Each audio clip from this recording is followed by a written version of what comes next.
Very powerful sub. With that noise, yeah, that's a big no. Alright, so the problem is right here.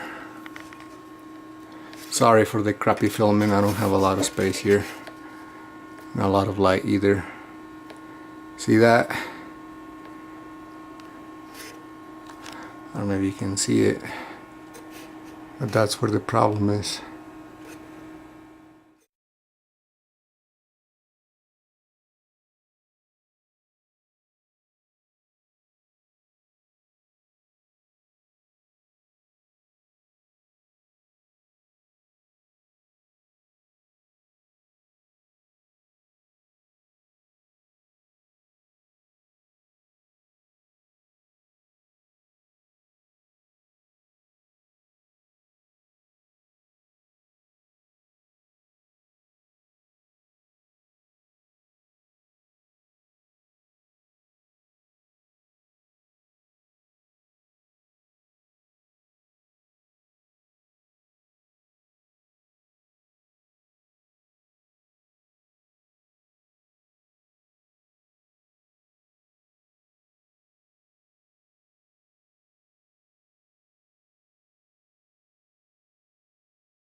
Okay, now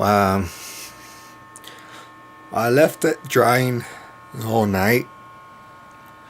I know it only takes a few hours, but it was kind of late anyway, so I just left it all night. Here is just a little bit volume. It's about the same amount I gave it when I was testing it. As you can hear, it's I'm actually pretty happy. No noise. Look at this.